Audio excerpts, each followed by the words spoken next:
Welcome everyone. Thank you so much for joining us tonight for our event celebrating Chelsea T Hicks's collection, A Calm and Normal Heart. We're joined also by Lucy Corin and Nicola Andrews. Let's give it up for all three of them. Thank you so kindly. You're joining us here at Green Apple Books on the Park on Ohlone land, and I'm so grateful that you're all here celebrating this book with us. I'm Car, I'm the events coordinator here for Green Apple, and I will keep my business very brief because we have an exciting hour ahead of us. Please do check out our event calendar on our website. If you enjoy events such as this one, you might like what else we have coming up. I'm biased, but we have a really good season. And please do, if you're able, purchase books from us, your independent bookstore that's happy to have you in its space today. I'm not above it. Please do buy books from us if you're able. So before I introduce our authors, I wanted to say that we're going to be joined by Sunny Smith Ishimunabi, but she was unable to. So I wanted to just extend our support and say that she will be missed. But we do have a special surprise in that Nicola Andrews is going to be stepping in for Sunny this evening, and I'm really glad. So we're going to hear a little bit from Nicola and from Chelsea with a kind of extended land acknowledgement and also talk of homeland and indigenous land. And then we'll hear from the book, and then we'll hear a conversation between Chelsea and Lucy. So before we get started, I'm going to go ahead and introduce Nicola and Chelsea first. Nicola Andrews is a writer and academic librarian from Tamaki Makaru, currently living on Ramaytush Ohlone territory. They still play Pokemon Go, and I hear they're a fantastic poet. Please make a little bit of noise for Nicola. And also a total champion for like stepping in and doing this. We're really excited to have them. And I'm also very excited to introduce next Chelsea T Hicks, whose writing has been published in the LA Review of Books, The Audacity, Indian Country Today, the Paris Review, and many other places. She is an incoming Tulsa Artists Fellow and a recent graduate from the MFA program in creative writing at the Institute of American Indian Arts. She's a 2016 Wazazi woman artist featured by the Osage Nation Museum and a 2016 and 2017 Writing by Writers Fellow, and also a 2020 finalist for the Eliza So Fellowship for Native American women writers. She is an enrolled citizen of the Osage Nation, and she belongs to the Pawhuska District. Her book, A Calm and Normal Heart, is the reason we're here tonight. So please join me in welcoming Chelsea T Hicks.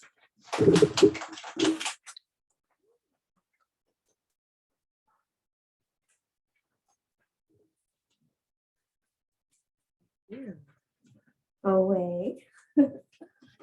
Nicola, should we introduce ourselves in our languages since we're here and we're nerdy?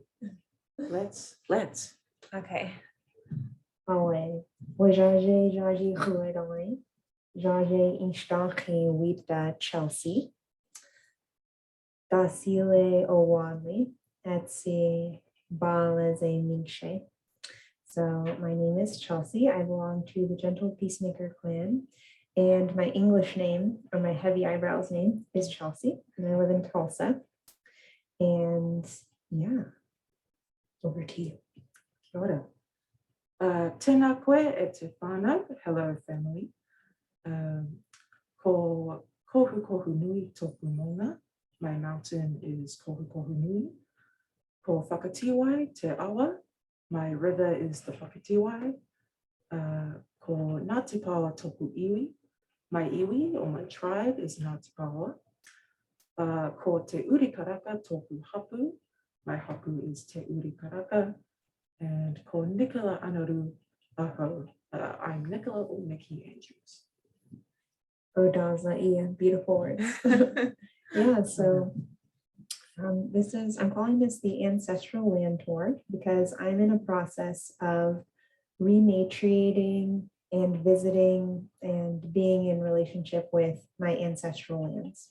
And some of those are Wajaje, although I've been and I encourage people as a teacher, which is how we met, wonderful poet, Nicola. I encourage people to do that broadly for all their heritage. And sometimes it's complicated depending on who you are and who your ancestors were and where you're from, but it's always something I think we can think about.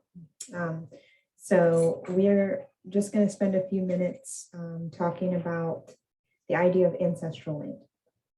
So we're on Ramaytush Ohlone land here, and I'm asking everybody, if you don't already have it, it's a great resource looking at the Native Land app. It's just called Native Land, and you can know if you're curious.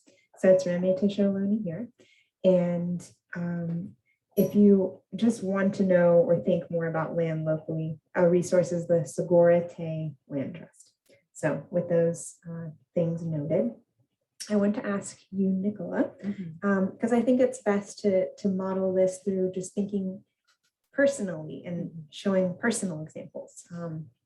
So most people, most Indigenous people, not all, but majority aren't on their ancestral homelands where they're living, and their tribe may also not be located on their ancestral homeland. So that comprises like a technical diaspora in the first definition for like a forced removal, but they're in the secondary, third, tertiary definitions, it fits also of just being away from a people group, a land group.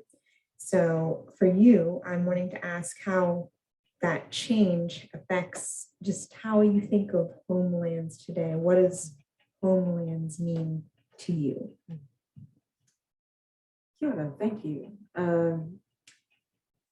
So it's a complicated question, right? And it's become a little bit more complicated for me over the last couple of years with COVID-19. So I'm from Aotearoa, New Zealand, and have had some of the strictest border closures around the globe. So citizens actually could not return back to Aotearoa. So that kind of has complicated my relationship with home a little bit. So I've started thinking of homeland more as an action. So we have a word back home called Turangawaiwai, which means a place to stand. And it kind of signifies that like when you come home, that is your place to stand. You have the inherent right to take up space in your home. So in the absence of being able to do that, I've been thinking of homeland more as an action. You know, how can I support my whānau back home from over here? So whether through koha, financial support. Last weekend, I was running a Zoom meeting for our iwi because I was the only one who had access to an institutional Zoom license over here. And just, you know, encouraging people to vote in our tribal elections, things like that. So really trying to have it be an action and not a passive thing. Yeah, doing what you can. Yeah, so I have taught for the last few years these classes kind of around the idea of repatriation and decolonial, this and that. And I think that one thing that people seem to find useful, no matter who we are, is the idea of just looking at your continent, at least if you know there's a continent that some of your ancestors lived on, and looking at some of the issues or needs there, especially in relation to land and people, culture, and safety, you know, like fighting violence, or you just mentioned the idea of like democracy. So I think it's a nice idea, just supporting how you can from where you are. Yeah, so then on the other side of it about, you know, like where we are now, it's kind of like a different conversation. And then the third one is ancestral homelands. So I want to ask you, what have your experiences on your ancestral homelands been like, if you've been able to spend time there? Can be different for different people. Some people get sick because I've heard that from a lot of people. They get sick because I guess like kind of like a triggering. Some people feel healed. There could be really different responses. So what about for you? Yeah, so I think when I go home, so my my ancestral home is Kiowa, and we have a marae, which is like a meeting house. And the name of our meeting house is Wharekawa. So when I have been able to go there, it has always been kind of interesting in terms of time. So I've been able to go there for iwi meetings where we're planning for the future, or like planning the refit of the meeting house, or like really trying to strategize what we're going to do in the next 20, 50 years.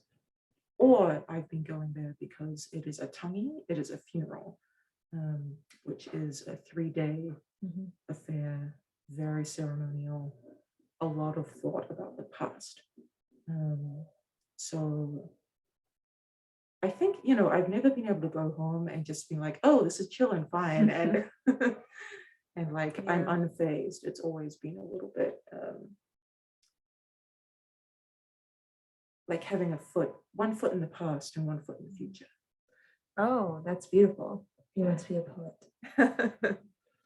Well, thank you for just sharing that and allowing us to think together about these questions. In terms of anything else culturally that you want to share, I see you have a book in your hand. Can I ask you about that? I'm so glad you asked. So one of the other like actions that I like to do is just try to whanaungatanga or support other Indigenous artists, and particularly Maori artists. This book here is Polka Hangatas by T Hicks. So it's by a young Maori wahine, a young Maori woman. It has just launched this week. There is a giant pile of them in the poetry section of the store. And she does a fantastic job of writing very futuristic, lively, sensual poetry. There's a lot of persona poetry in here. And she has a great shout out from Joy Hajo on the back. So if you all also want to get into poetry as well as writing the short stories, give this a go. Well, thank you so much. You made it good.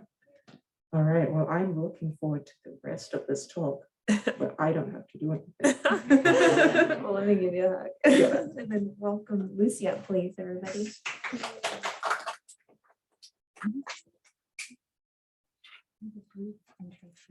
Lucy, and I just wanted to thank you both for opening up the space for us this way. I'm so appreciative. I will be brief. I just want to introduce the author that's going to be joining Chelsea. Lucy Corin is the author of The Swank Hotel, 100 Apocalypses and Other Apocalypses, and 2 other books of fiction. She's the recipient of an American Academy of Arts and Letters Rome Prize and an NEA Literature Fellowship. She is joining us from Berkeley, California. Please welcome Lucy Corin. I'm so excited to hear you read from this book. Yes, I'm going to read. Okay, shall I read right away? Yes, please do. Okay. Well, if anybody wants to follow along, I always say that. I'm on page 50 in a story called, hold on, by Alcatraz. And it's set in San Francisco on Thanksgiving. And there's a young student who doesn't really celebrate the holiday because her grandmother was very political, but she doesn't know what else to do. So she is at this Thanksgiving, Friendsgiving, as they say. And she's there with somebody from class, and there are roommates there that she didn't know were going to be there. And so she gets to know the roommates, and they have this secret club, and they call it the Broken Persons Club. And they're inviting her if she wants to watch the movie Blade Runner with them, but she's not allowed to unless she tells a secret.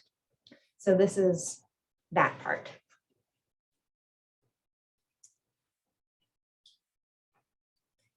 It would be better if you share how you broke recently. or how you're broken now. Mary nods. She knows they are going to judge her by what she says, and she wants friends who are selective and protective. So she focuses on finding the right words. What I hate most in the whole wide world right now is I feel like I live in a different country that's here inside this one, but no one believes my country exists. Darren comes back in and she speaks while looking at him. I look white, but I'd be lying if I say that's what I am. It's quite a pickle, she says. I was just coming in to say that hors d'oeuvres are out in the kitchen. Darla ignores this.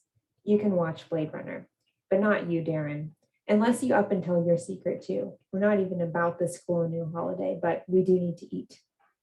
Darren unzips his black hoodie and remains expressionless. He is wearing blue. The reveal of the blue shirt under the hoodie feels like a moment of vulnerability. But this thought that Darren's clothes are his emotions is just too dumb. Mary cracks herself up. But yeah, he also gave her alcohol and she doesn't drink, so she's drunk right now. Yeah, it's funny. As the giggles come, she steps past Darren and rushes into the hall so the group won't think she is weird. Darren is saying something to them, but she can't hear what. Lateef follows her to the kitchen and says he's going to make himself a plate. Mary focuses on walking, but almost knocks into the chair for the second time that day. Are you all right? You seem dizzy? Mary is dizzy. She shakes her head. I kind of want to leave. I think Darren spiked my drink and I do not drink, she says. That's not cool. He gives her a good look. We can make sure you're not alone with him if you want. He's kind of oblivious. I don't think he meant anything by it, but even so. Lateef's emphasis on safety makes her eyes water. She starts making her own plate so he won't see her cry. Being alone in this city by the freezing, desolate Pacific with its sneaker waves and continual gusts of wind make her feel generally afraid. Thank you, she says. Yes. So I'm going to now skip to the end of the book and read a bit from a different section. And this one is set in Marin, where an older, like 30s, 40s, late 30s person is living after having had enough of a career to have a house and kind of being independent for the first time. And there are these ancestors who appear all throughout the story. I'm on page 156. And they're very invasive. So yeah, that's all I'll say. My love. Oh, my love is the name of her dog. So, my love and I hurried into the house as the sky thundered and clouds broke into a heavy rain. I slid on my teal velvet robe with a silk lining, which I had sewn by hand, put on some oatmeal, and went for my pipe, which I loaded and began to smoke. I opened a bottle of Velvet Devil red wine, too, and poured a glass, and then went to build a fire. I thought of the beginning of a story my mother had once told me of my father, sitting among dozens of lit candles and smoking a cigar.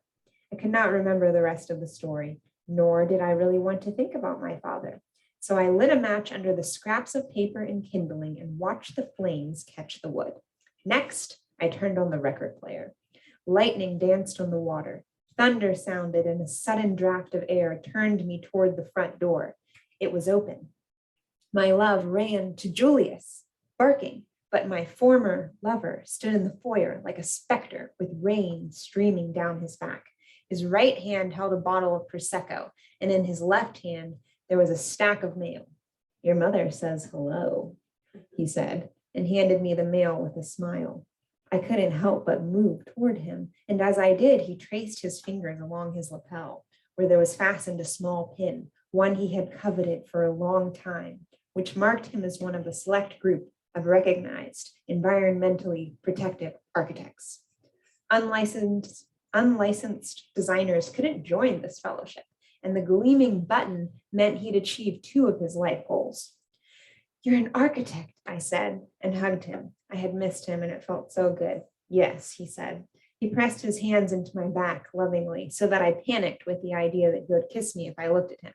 I pulled away by placing my hand firmly on his chest and using the gesture to separate us. It was a suggestive way to distance us, and he didn't take offense.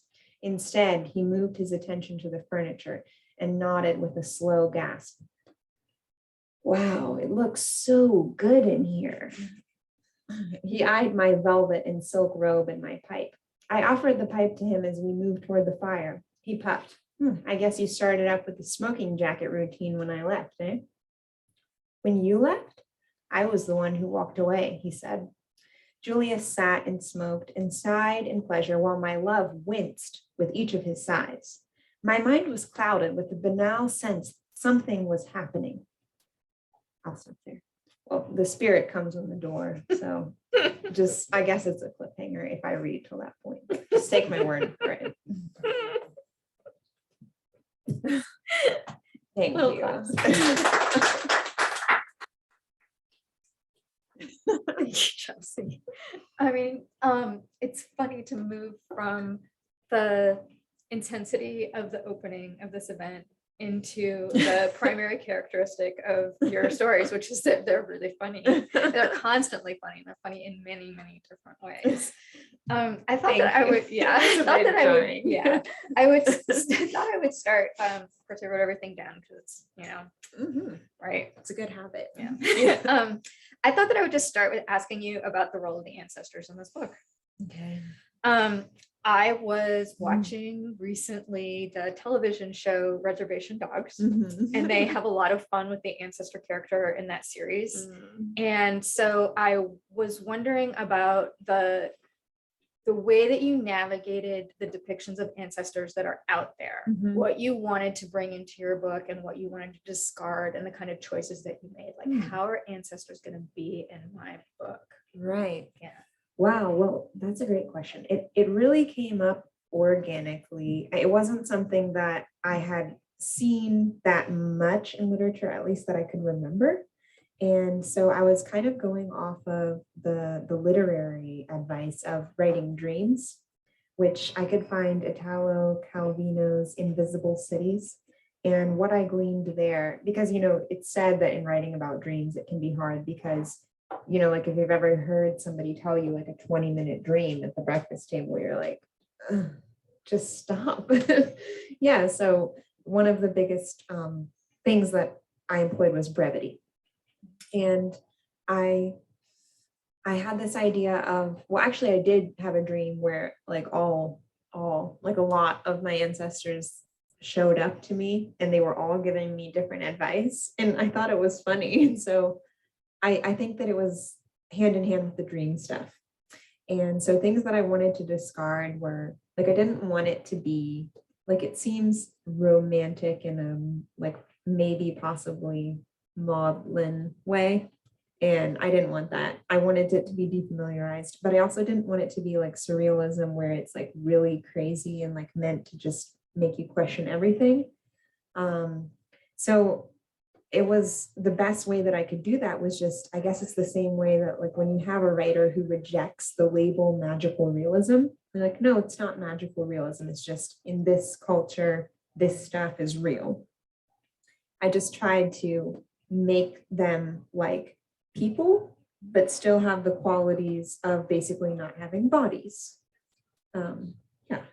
Because, you know, of course, in the passage that you just read, her ex shows up in a very magical way, right? But then when the ancestors come into that story, they're very grounded voices. They're almost a little more, they're more real. Yeah. And the other thing that I noticed, and I'm glad you brought up dreams, was that earlier in the collection, I don't know, maybe I'd have to map it out, you know, like the map things, but like maybe I'd have to map it out. But I had this theory that earlier in the collection, there were little dreams and there were family history stories, right? And there were cultural history stories. Yes. But it wasn't until later in the book that the ancestors really started popping up in the stories. And then you land on a myth.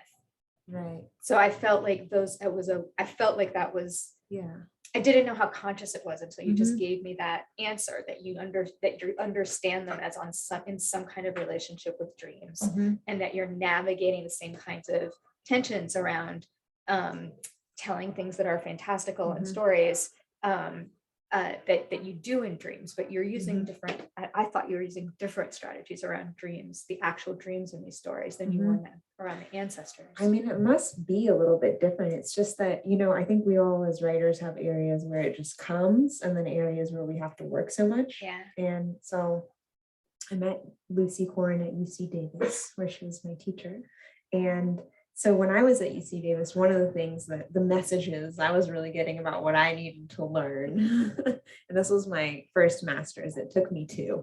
So it was ugly, was basically that people didn't want to, this was like the messages generally, not necessarily from Lucy, just things I was learning. People don't want to be given long histories. People don't want hybrid essayistic long work. If it's fiction, tell a story and move along really quickly. And also people don't want really long ancestral stories in the back there in the middle of what we're doing right here. So basically it was just my tool to get through all what I like. My characters usually have so much baggage or a history that from the past that you have to have it or they don't make sense. And so the best I could do was get it highly reductive and really short and brief little mini stories. And so by having dreams and ancestral myths being really short little one-liners throughout the book, then I feel like I had set up enough of this as like, oh, this is a thing, ancestors and dreams, that by the end of the book, I could get away with like, oh, here's this character who lives alone and just hangs out with dead people and it's real. Yeah. I mean, the other thing that you accomplished by that tactic is that like one of the primary textures of the book for me is that you have this very contemporary life with a lot of cell phones, video games, and all of this stuff, but then this mystical stuff is always pushing itself through. And there's this wonderful sense of layering of experience that I think is really kind of a profound representation of what it's like to be in a culture that's this disjointed, that has so many different discrete elements of being alive that are, either really obviously present in your face or super buried and sometimes unspeakable. Yeah, and that's a part of life today it's maybe for other people, but for me, it's really weird to know that like there's this, like when these 2 people were just meeting and by Alcatraz, and there's like all this judging that goes on, and that's because what wasn't clear in your reading is that he's a white boy from her class, right, and she's kind of shy and reserved. She thinks she's supposed to be here like making friends, right? And it's not clear whether either of them think they're on a date or not, right? And so that's like right. So I'm sorry not to interrupt. interrupt. No, that's important. Yeah. He thinks they're on a date and she doesn't, and they get in an argument about that. But yeah, there's so many dynamics to life these days that like some of them are, a lot of it is taboo to talk about. Like we don't go on like talking about land or something or where somebody's from or you can't really do that in normal conversation, but there's all these things you can do in normal conversation. And they're so important. And it's like, like, can we tell that your clothes are ethical or not? And like all these things. And so all the things that we can't talk about that just get gaslighted out of this matters are really interesting to me. The challenge is like finding ways to put that in the obvious parts of the story.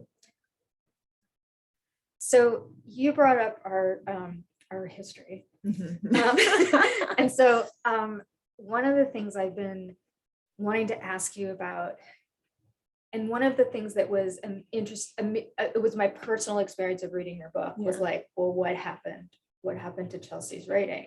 Because what you came with, what you arrived with in my life was language, was this extraordinary sensibility, where I think I wrote down a little descriptor that is not popping into my head, so I will. Okay, here's what I've got. When I met you, I had a fear that you would have the wildness of your language beaten out of you by the cruel world, the cruel literary world, and the terrible universe of workshop. Because that is what you've always had. You've had these wild swerves of mind, the explosive, never would I have thought of it in that way in a million years, but yes, pow kind of images. these intersections of the poetic, the philosophical, the body, the hilarious, several modes of vernacular at once. So thank God, I say to myself, that remains in your prose on every page. Okay. But But- did you have to fight to keep it? So there's a sense of being beaten down, but I guess some things just can't be beaten out. I remember telling a literary friend, like, I'm just going to try to write really basic now and direct, because I know that I can never really be basic and it's not a concern for me. So I let it, and I let it go wild in certain stories, but some stories, when I was writing this book, it was right after the novel I'd worked at UC Davis for, and then a few years after, I guess it was like probably 5 years, 5 solid, very focused years. There are some stories in here. Yeah, that there's I- 2. that- Yeah. Yeah. Yeah, there are 2 stories that are put into a short story form from that novel in this collection. And I had feedback from publishers that they said different things. But one thing a few of them said was, this doesn't seem like a first book. I didn't know what that meant. Oh, I don't either. Yeah, Yeah. but I took it to mean, if you're a debut author, we want something from you that makes sense with what we know now. Mhm. And maybe what you wrote is a little too specific and you need to do something first in your first book that makes this. You know what I read under that? What? Like, it's ambitious. Right. Maybe And why less- is that a problem? You're very young. Okay, right. They do in the reviews that you have to make a decision. Are you going to read your reviews or not? And I read them. Yeah. People do say young a lot. Like young. Like, I'm 31 and I'm going great. It's marketing. fine. It's Yeah. like, you want them to call you young as much as Okay. possible. Yeah, but they also want you also want them to let you be ambitious and let you Right. be your smartest self. Yeah. Yeah, so I was mad and I just wrote, I was like, I'm just gonna say whatever I want to say without any artfulness. And it was kind of that mentality. And then some of the stories though, I was just like the House of RGB, the one with the ancestors in Marin, like that one, I just brought in some frivolity. Yeah. So I don't know. Yeah. I wanted to stop writing for a while and I did for like a year, but I mean, it's a positive coping mechanism, I think. So I stopped trying to stop writing. I stopped trying to quit. Well, I have to ask you, why did you feel like maybe you should? And then what was the effect on the writing that you went back to once you had? Yeah. Well, I had heard this idea from a few people and now I don't know if I agree with it, but it was this like saying like, if you're writing, it's because something is wrong. And then I'd also heard like writing is a rhetorical situation, meaning like writing responds to a situation that needs rhetoric or words. And then third was basically that like if there's something wrong or you're sad because you're writing. And I was just like, I want to be a different type of person, not a person who writes and like has too many problems or something. So I wanted to transform into like a different mode of being. And I just couldn't. I didn't know how. So yeah. Such an important thing to learn about yourself. Right. Yeah, and the other thing that's a bit more intellectual is the surrealists, and I really got into them with oh man, I'm forgetting his name now. He was my third thesis advisor, Jeff.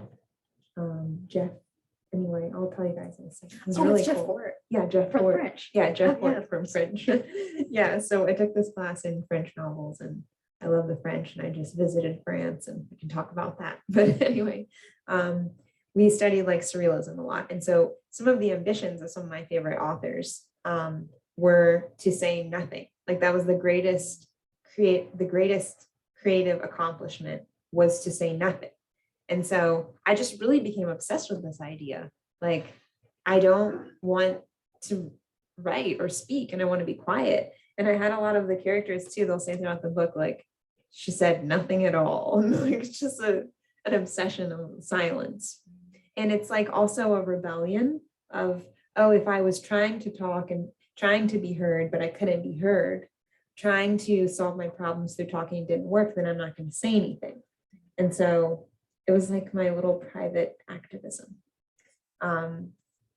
And yeah, I started writing. What it brought to my writing afterwards was I started writing in Wajajeia, which I had been learning for a while, and started learning after my eco died. And I was really sad. And this poet had challenged me to write in my own language, meaning an ancestral language that's dying, Wajajeia. So I started doing that, and it brought Wajajeia into my writing. So now there's a lot of untranslated Wajajeia. So that brings me to another question, and I wanted to sort of hold off on it so that I could preface it by saying it's a really personal question. Okay. And so Yeah. you answer, there are many ways to answer a personal question, but don't think that I'm asking it because I want you to say anything that doesn't feel right for you to say. Thank you, Lucy. The personal question is, how did the development of your Native identity intersect with your development as a writer and your sense of writing as your identity?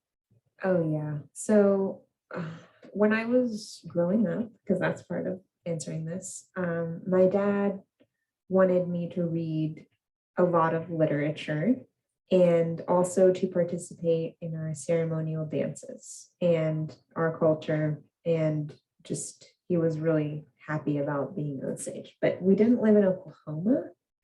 And when he got offered a job working for the tribe to move back there, he didn't take it. And so I kind of thought, I called his bullshit, like in my mind, you know?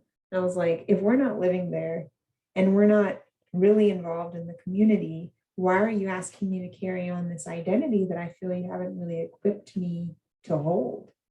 And I didn't realize at the time that there were so many people who are today, it's like a trend to talk about disconnected and reconnecting natives who have way less than I had of knowing who is in my community, where it is, how we dance, and having elders and family, which is a big deal. It's like a type of like wealth in a way.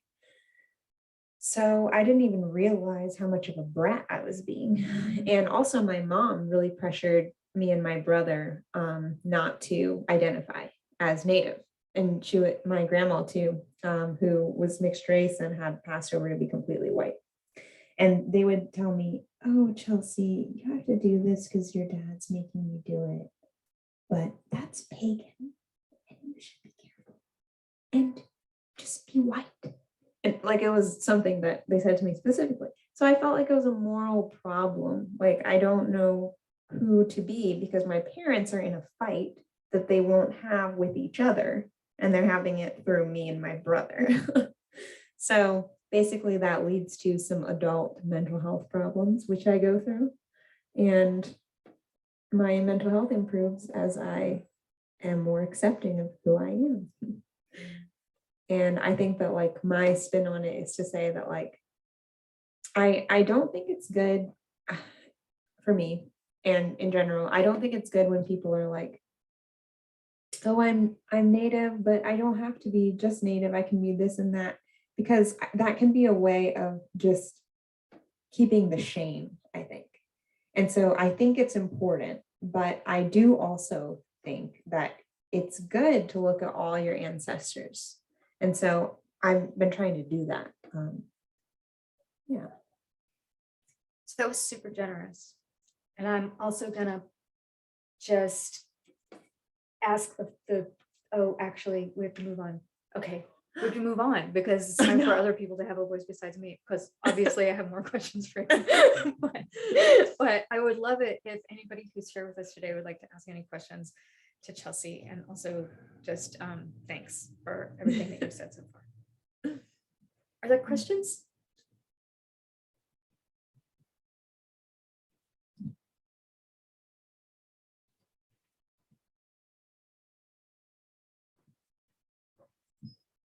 While they're thinking, can we do one more from you? Well, I mean, I was going to push it back and say, okay, so, Yeah. and then how do you think all of that deeply personal development intersected with you finding your way into an identity as a writer? Oh, Right, the writer part. The writer. Because I didn't answer that part yet. Right, yeah. Yeah, so, okay, this is so complicated because like the only reason I didn't answer this part is because Lucy knows that I like to be brief when I can, but it's not the way my mind works. So I'm just hesitating because I don't want to take 30 minutes to answer the question. Well, I mean, one strategy is you say two things. Yeah, You like just pick two, okay. knowing that there are many more. Okay, so two things. So still being taught and I'm so happy. Yeah, so the first is that being a writer, right?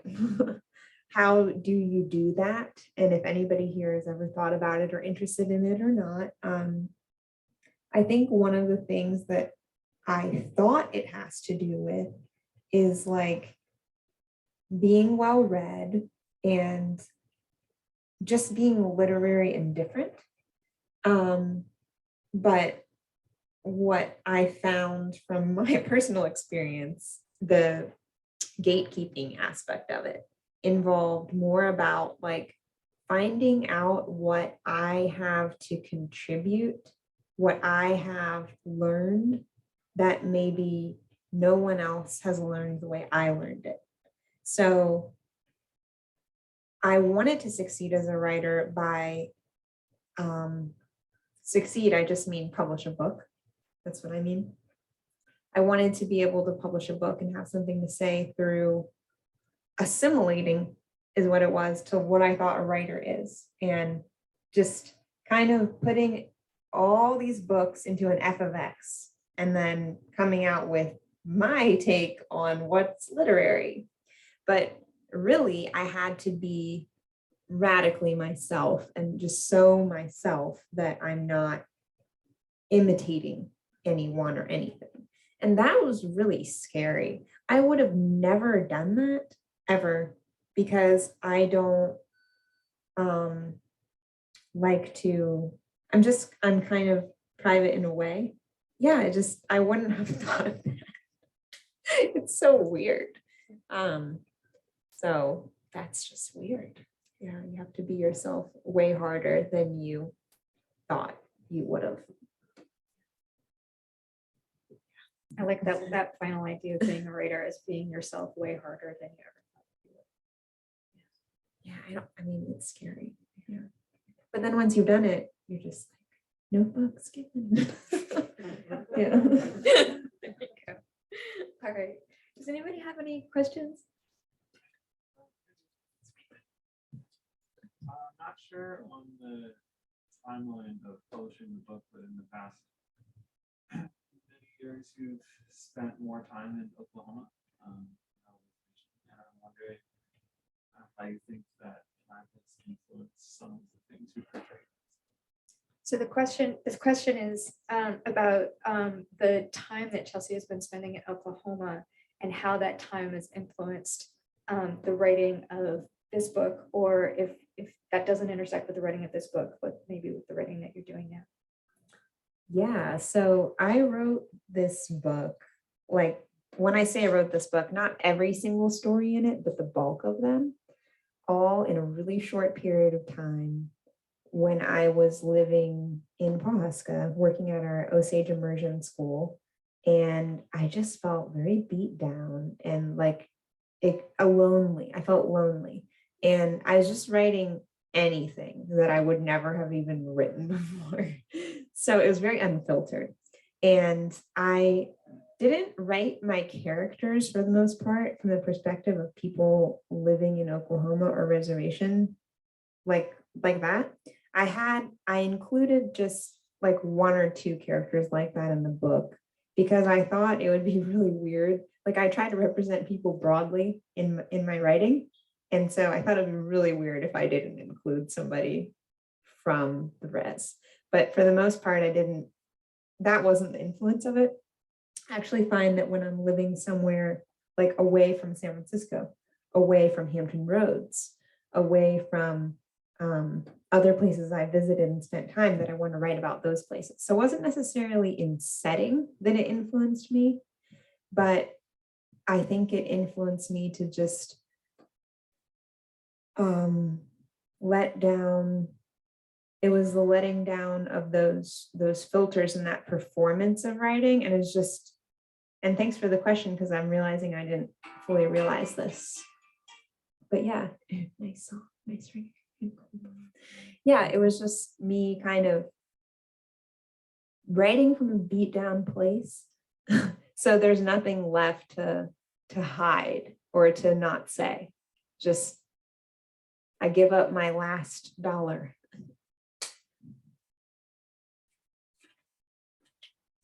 I think we have time for one more question if there's another one.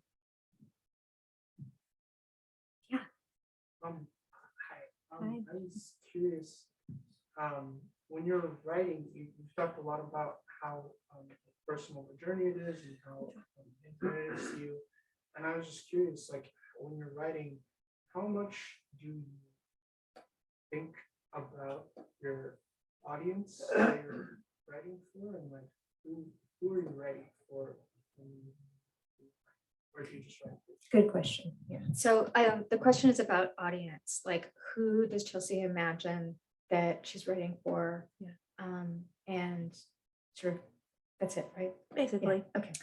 So usually it's scaffolded. It's because writing for me is iterative. There's usually, I don't even think of it in terms of drafts, although that's what it is. So I'll say that. The first draft, I am usually just writing in my phone, or sometimes I'll write text messages to friends. And I'm just looking for things that seem unsayable or inarticulable.